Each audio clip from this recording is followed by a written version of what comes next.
Accept. Yeah, that one. He's driving. Hello, this beer. Sam, how are you, sir? Are you driving? But no, I had to come outside. There's too much noise in the house. Oh, I see. Right, okay. So it's more quieter in the car, is it?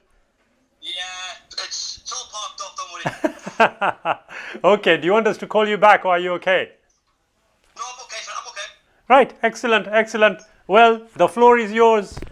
Fire away. The question involves the concept of a creator being external or a man-made concoction, so to speak. All right, okay. That's my difficulty in differentiating between the two. All right, okay. So yeah, I wonder if you could give me some light on that. Right, can I just ask first, Elliot, I know it's a daft question. What is your position as you are? In regards to whether the creator or not, Yeah. I think it's more likely than not, but that doesn't definitively mean there is, so to speak. All right, I see. I understand. Yeah. What is your background? What do you do? I'm a welder. Oh, perfect. That's even better. I need something welding. Are you able to drive down to consider? Possibly. Excellent. Right. Well, basically, do you know, one of the best ways of making the distinction, if as an individual, we understand the concept of a creator right across the board, yeah, from what we would consider to be primitive societies, Yeah. again defined, and advanced societies, again defined, you find that no matter which group of people you go to, they will have a description of what a creator is, from the most primitive to the most advanced. Now, if we were to, bring them all together, simplify them, we will find that each and every tribe community in the world that we know of will tell us that this creator is extremely powerful. Yes. In fact, if we were to look at the group of people who may possibly believe, and I use the word carefully, the word believe, yeah, who may believe that there is a supreme deity, Yes. but there are also minor deities. Yes. Yeah. Yeah, but those minor deities ultimately have to accede to the supreme deity. Yeah, the supreme creator. Now, amazingly, this is an odd situation. On an intellectual level, if we were to say, can we conceive of something that is inconceivable? No. Why not? It sounds like a contradiction in terms in the question, but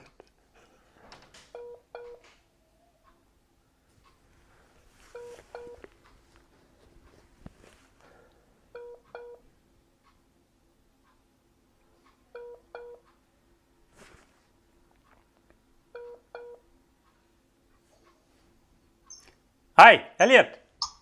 Still there? I'm still here. Yeah.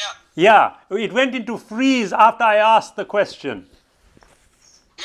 Yes. If by definition you can't think of it. You can't. No. Then we have to proceed logically with this, that as an advanced entity right now, yeah, if we were to look at it from an evolutionary perspective, we are informed that the brain capacity has increased over thousands of years. Yeah. Yeah, it is something like 1700 or 1800 cubic centimeters, okay? But the primitive man from whom we descended was around 400, 500 cubic centimeters. So the brain size was small. Yeah. Yeah. Logic would then dictate that the smaller the capacity, the kind of information, advanced information that would be required would not be possible. Okay. Yeah? If that be the case, and we cannot conceive of something that is inconceivable, then the question therefore arises how a human being, a primitive one though it may have been, thought about something which was inconceivable. What I mean by that, Elliot, is that if we as human beings by definition are limited entities, Yeah. we cannot conceive of something that is all powerful. No. We can't. The question is, how did that first individual think of something like that? That would require an incredible brain spurt. Yes. Yeah? But even now, with all the brain spurt that has occurred, if we ask the question, can we conceive of something inconceivable? The answer is no. No. So the question therefore arises, how did we come up with thinking of an all-powerful, all-seeing, all-knowing, etc. entity? That's the question, isn't it? Yes, unless that very information was provided. Yes. But the Yeah. distinction, that makes sense to me. Yeah? But there are things we can conceive of which, in reality, are not the same, so to speak. Okay. Does that make sense? Give me an example. Anything that is a combination of information, whether it be an imaginary creature Yes. or a limited god in Greek Yes. mythologies. True. They are conceptions. Yes. They're not in reality, so to speak. Absolutely. For us to be able to do what you just said would require information prior. Yes. Without that prior information, you cannot conceive of it. No. And the fact that whatever we are conceiving of is by definition limited, Yes. it automatically means that it is a creation of the imagination. I use the word creation to try and give us this distinction we are looking at. So, for example, if I were to say, as a lot of atheists would, this particular kind of monster went round the moon. He's my God. Yeah? Well, the first question I ask usually is, okay, how do you define a monster? It's a combination of observed things. Exactly. So again, we are back to the limited entity that we are. Now, if it is a combination of observed things, we still are back to the question, can we conceive of something that is inconceivable? No. You can't. So if, for example, I said to you, you know what, that tree is my God. Yeah. I don't know of any human being who will say, oh, really? Congratulations, Shabir. Hopefully not. Why?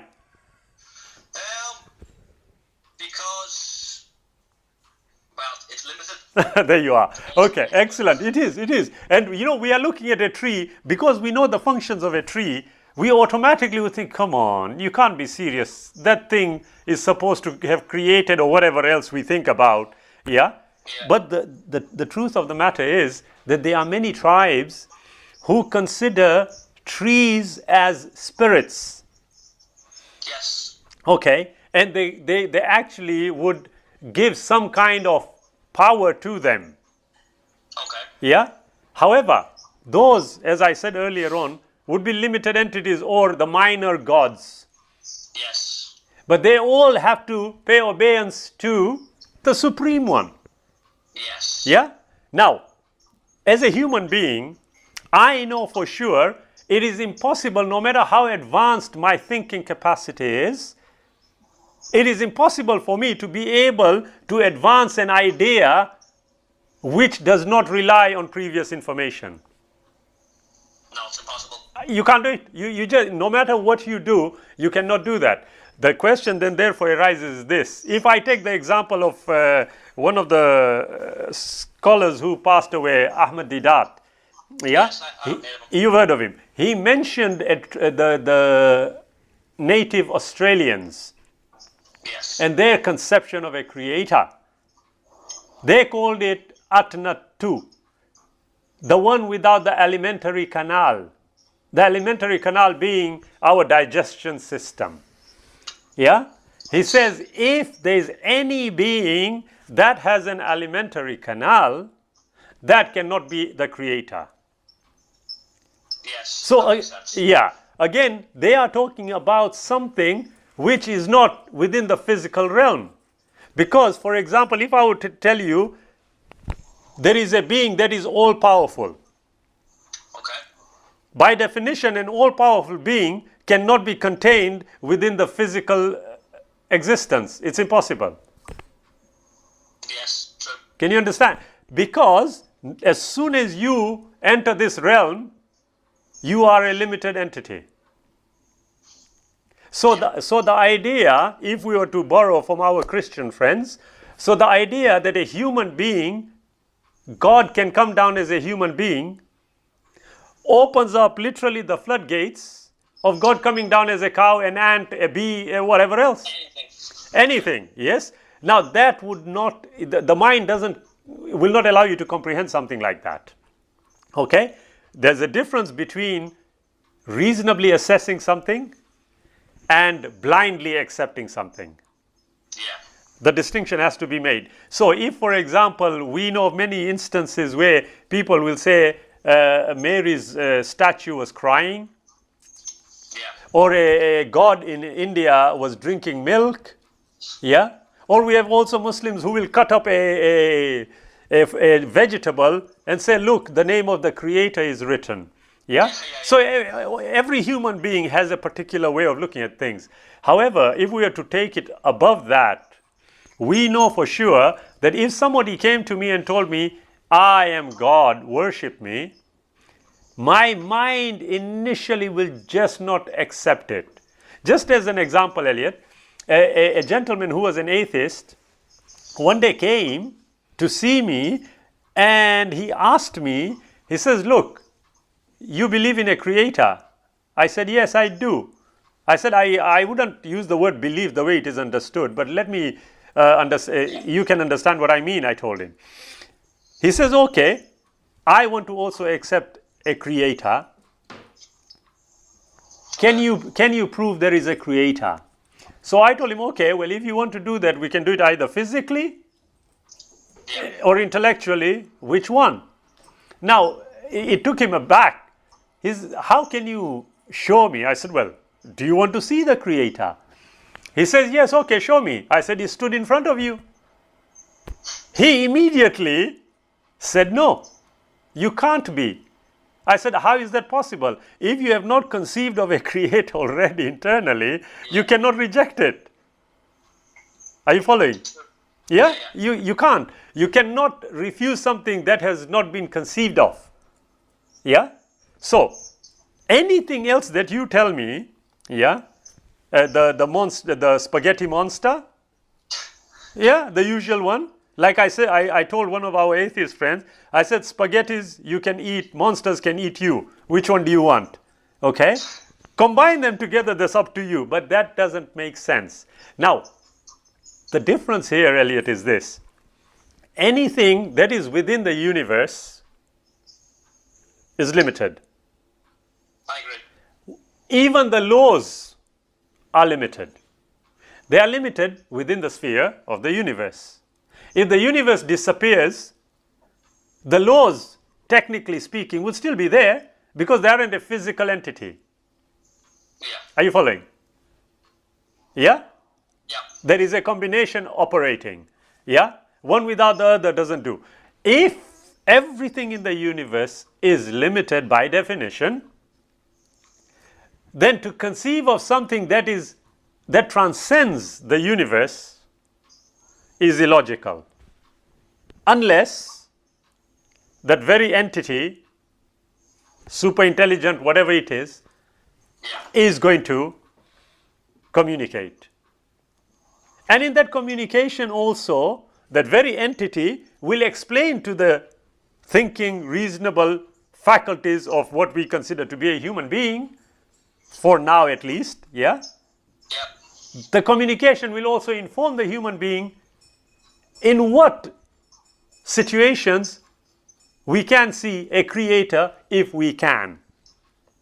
Now, amazingly, this is a question that has been asked by what we call messengers of the creator, prophets. Yeah? Yes. Moses asked to see God. Abraham asked to see God. There was one thing or another. Abraham asked about the creative element.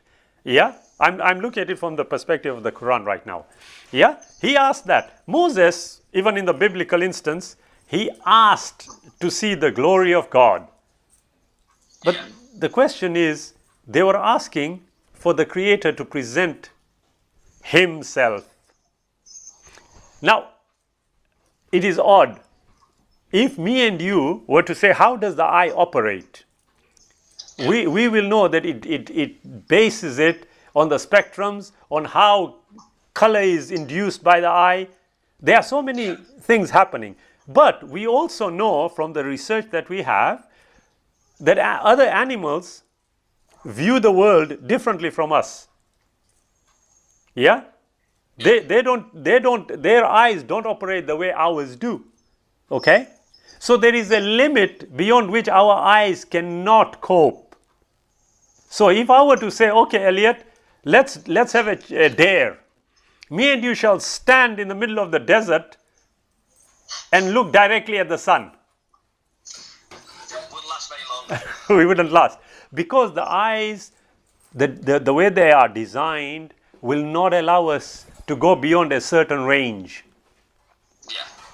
The question then therefore arises that if we cannot go beyond a certain range, and we ask the very creator who created this range to come down, logic will tell us that cannot be done. However, if the creator narrates to us and informs us how best to establish the creator, that should make sense. It should be logical. Why I say this? Because the superior entity, as I've said many a time, and the inferior entity, it is illogical for the inferior entity to establish what the superior entity is like. Are you following? Please do disagree with me if you think, no, you are talking nonsense. Well, Please do. It would require information from the intelligence less intelligent. Yeah, if we can call it less intelligent. Absolutely. Yeah. I mean, logic is dictating. So, now when our atheist friends talk about what evidence is there for a creator, okay, Yes. they've already missed the mark. Why? Because when they seek evidence, it is what you would call scientific evidence, whatever that means. Okay? Yes. Because as far as I am aware, the very word science only means knowledge. Why restrict knowledge to a particular kind only is beyond me. Yeah. If we want to truly understand something, we would look at almost all the available evidence that is present. But for some odd reason, our atheistic friends just cut it and rely only on one kind of information. Now, the way I look at it, if you are going to say, prove to me God exists, yeah, then you should also say to me, okay, if I am talking about an entity that is far, far superior and transcends what our eyes, our ears, our senses can conceive of, then it is illogical for you to say, prove to me there is a creator in this realm. Yes. Anything naturalistic, you are not going to accept as evidence. Yeah, I understand. Yeah. Are you following? Yeah? But then the question arises, how do you establish the existence of a creator? Okay, well, like I said, if the superior entity tells us how to establish something, then logic should tell us that is the way we should go. Yeah? So, when Moses asked to see the Creator, the Quran tells us, the Creator says, look, I can accept your request. I won't come there, but there is a mountain there. As I am appearing, let's see what happens. as soon as something started happening, we find that he falls unconscious. Moses does. Well, like I said, if the capacity that we have cannot go beyond a certain range, then we are bound to have a problem. Yeah? Yeah. Like when we see the sun. So it is not that this is just a relatively new phenomenon about asking to see the Creator. This has happened thousands of years ago. Okay? But it does beg a question. If as a human being, I want to fully understand who this Creator is, yeah, fully understand, Yes. I then have to logically only rely on this superior being to tell me. Yes. The communication would have to be the yardstick. It has to be automatically. Yes. Yeah. Now here is where the issue arises. Our atheist friends will tell us, I want to see evidence of the Creator, of God. Yeah. In response, I say to my atheist friends, how do you want to see the Creator? Because it doesn't necessarily mean that you seem to conceive of a Creator of some kind. Yeah. Are you saying he is going to be handsome like me? Just a joke. Yeah? What are you saying? Is he going to look like Marilyn Monroe? Exactly what do you mean when you are asking me this? You will find, I have not come across one atheist, and I don't mean it in an offensive way, I have not come across one atheist who is capable of actually explaining what he means. Yeah. But that gives me an indication that all of this that they are saying is third party learned. In other words, they haven't actually thought about it seriously themselves. There's normally a clever atheist on telly, and then it's a knock-on effect. Exactly, yes. And then they just pick it up, but they haven't actually thoroughly thought it through. And look, that is something I would say also for our theist friends, yeah? Many a time they pick up something, they start going with it, and when a counter question arises, they are stuck, yeah? So it does happen. However, in terms of the existence of a Creator, it's a very simple view, to be honest with you, Elliot. Yeah? Start off with a premise, okay? If you are going to ask for evidence of a Creator, then at least let us establish the groundwork of what we mean by a Creator. Now, oftentimes people will say, this God, that God, this God, that God, yeah? The gods of Egypt, the gods of Greek. I usually, whenever I have my conversations, I will hesitate to use the word God. I will always say the Creator. Yeah, I've noticed that. Yes. The reason being, logic dictates there can't be more than one Creator. It's impossible. Yeah? They just cannot be. Okay? Now, that question also has been addressed, I would say, in the Qur'an. Yeah? Where the Creator actually says, if there was more than one Creator, you'd have found them warring each other. But you know what? The actual information that is being given to us is that the moment you say more than one, they are limited entities. And by definition, limited entities will always agree and disagree. Yeah? So they are bound to end up one day of fighting. Look at us. We are supposed to be an advanced race. Oh, all we hear on the news is about war here, potential war there, weapons of mass destruction here, there, and everywhere. Yes? Yes. It is so logical. So I know that there cannot be more than one Creator. There cannot be, illogical. Yeah? And it is impossible if you delve into it deeply. Yeah? Okay. So the question then therefore arises is this. I want to definitively establish that there is a Creator. Well, if that is the case, then I would want to draw out the groundworks of what a Creator is with my atheist friends. Usually there is an impasse there because they are going to have to totally rely on what we have to say. Yes. Because if they had a conception like that, there wouldn't be a disagreement, would there? I agree. You can see that. So they would have to rely on everything we say. But that is where the problem actually arises. If, for example, in the Hindu pantheon, yeah, we have got them telling us that he can come down in every kind of form that he wishes. Yeah? So he can come down as whatever. In so many, how can we say, avatars he comes in. Yeah? We've got them. We have got our Christian brethren, okay, who will tell us, look, the Creator came down as a man in the form of Jesus Christ. Yeah? Many competing ideas, okay? The question then therefore arises the second one. And this is one of the primary reasons a lot of people turn atheistic. Because now you have to separate the wheat from the chaff, as it were. Yeah? If our Hindu friends are telling us this, our Christian friends are telling us this, our Jewish friends are telling us this, the Muslim friends are telling us this, how do you choose? Yeah? I understand that. Can you see the difficulty? Now, mine is a very simple one. If I were to take our Australian brothers who had a standard without any of this intellectual learning, for want of a better expression, they had a simple approach. You go there with a claim about a God, a creator, and they will ask a simple question. Is he Atnatu?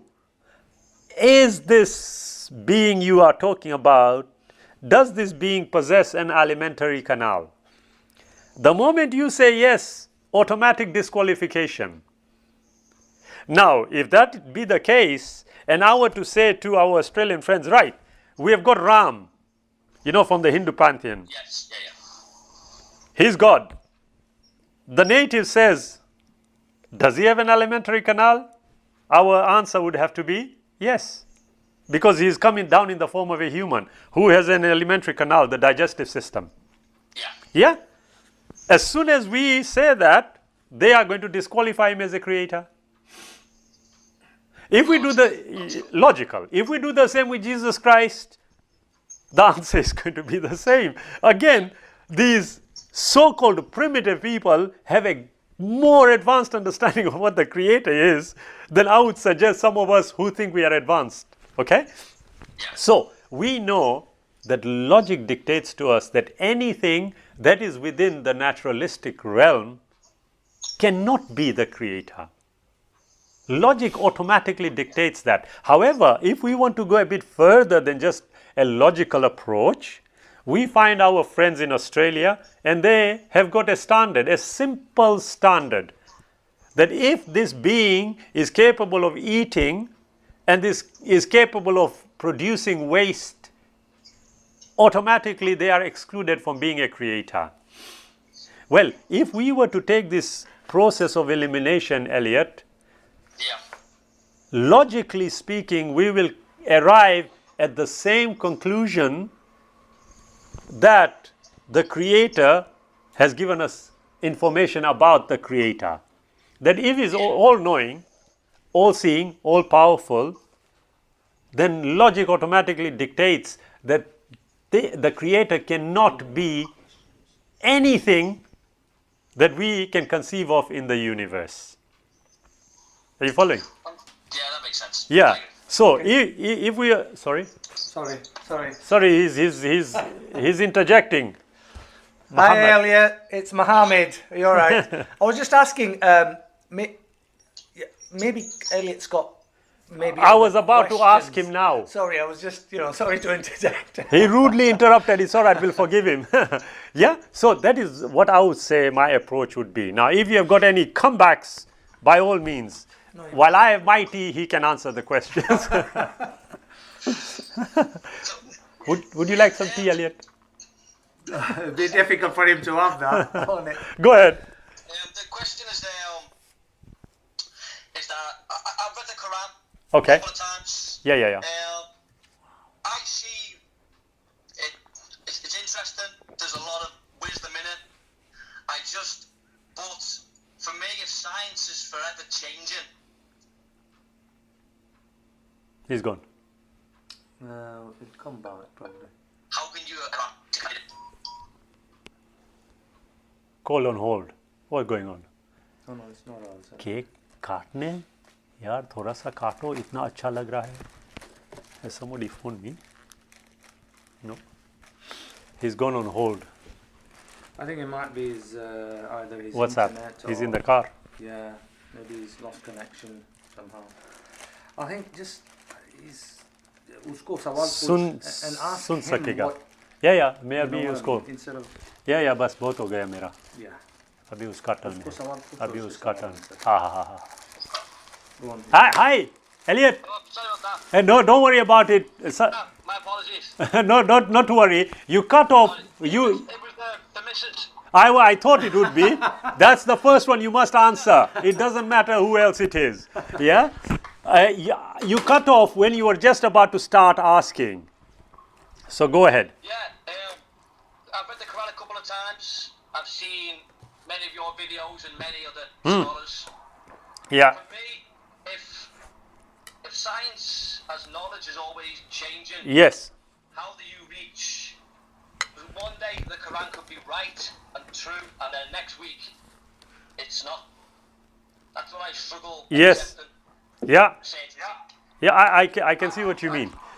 What I would suggest, you see, there are a lot of counter ideas being bandied about, whether they are Quranic miracles, whether they are scientific miracles, etc. My approach respectfully is a bit different.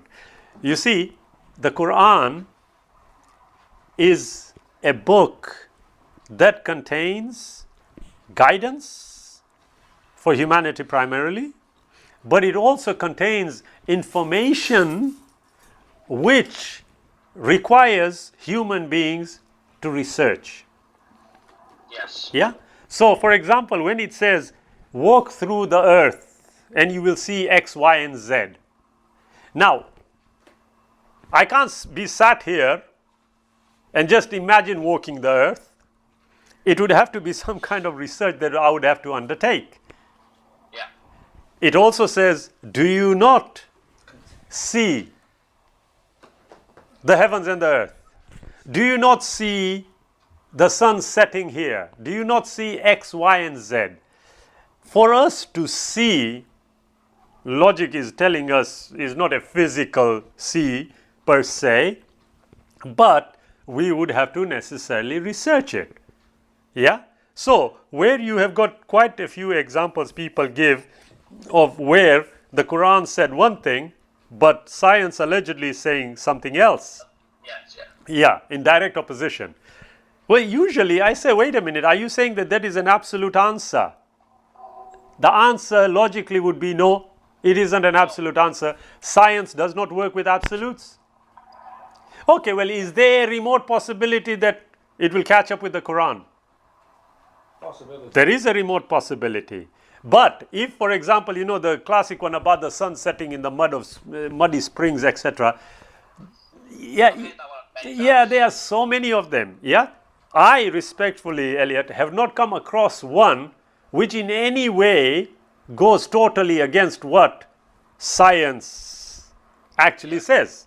Because at the end of the day, if we are going to agree that the very definition of science for me just means knowledge, okay, it is a certain kind of knowledge we are concentrating on. Yeah. So if, for example, our evolutionary friends tell us we evolved, okay, we have Professor Krauss telling us the universe came from nothing, and he tries to explain how it could have come from nothing. Okay, there are many competing theories. But what does the Quran actually say? Does it, for example, if we say the sun is shining, yeah, as a result of which we have got daylight, and there is an explicit statement in any religious book that says the sun is shining, but it is no way the cause of daylight. Now we have a serious problem. Yeah? Yes. We need to know, oh, okay, wait, let's see. We can't outrightly dismiss it, but we have to consider it. Okay, if we were to shut off the sun, will we still have daylight? Well, actually, no, we won't, because according to what our eyes have observed, when an eclipse occurs, we find darkness suddenly enveloping the land when the sun is covered. Yeah? So we know that yes, there is a direct correlation between daylight and the sun. If a religious scripture has got something as explicit as that, we are going to have a serious problem. However, a lot of the times, our atheist friends, they usually accuse what I would call collectively religionists of interpreting it according to the facts. Yeah? Yes. Often accused of that. Well, that cannot be the case actually, because the very verse, if it was given to the people a time before the discovery was made, and it just happens to fit with what the statement says, because the statement and the language it was produced in gives you the capacity to be able to expand it, then there isn't a problem. You ask him what he found. Yeah, so you can see that. So obviously, if you have read it quite a few times and there is a bit of a sort of, for want of a better word, struggle, are there examples which you can think of, which you think need addressing? I would say what I would give is, like I think I'm sure, when you read it towards the end, it talks about the end of the universe, maybe the stars fall. Yes. And you see many people say, well, stars, they can't actually fall out, Yes. out the sky, so to speak. Yeah, yes, yes. How would you interpret that is the problem. Yeah, right, I see. Okay, if we were to take that, just as an example, usually what I would do, Elliot, is I would say, right, let's have a look at the statement exactly, but I know what you are talking about, and we know which way we are going. You see, when it says the mountains are going to be rent asunder, Yeah. the stars are going to fall, where are they going to fall? If we were to use it like that, literally speaking, where are they going to fall? They can't be an up and down, can they? No. Not in the universe. They can't be, can they? So, well, obviously it means that the way it is being interpreted needs to be reassessed. Yes. Are you following? Yeah? So, but having said that, you see, we have got various descriptions of how the universe is going to end in the Qur'an. Yeah? Put them together and you will find it is giving you a very consistent story of how it's going to end. For example, in one of the ayahs, it talks about the universe being rolled up like a book. Yeah, I've seen that. You've seen that, yeah? Why would the Creator use terminology which can be compared? A book or a scroll rolled up, what would that mean? Would that mean that it is a linear universe? What does it actually mean?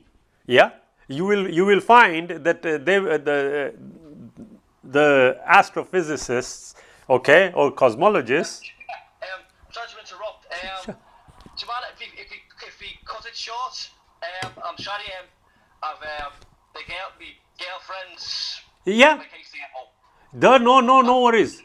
No worries at all. We can cut it here and we can reconnect some other time.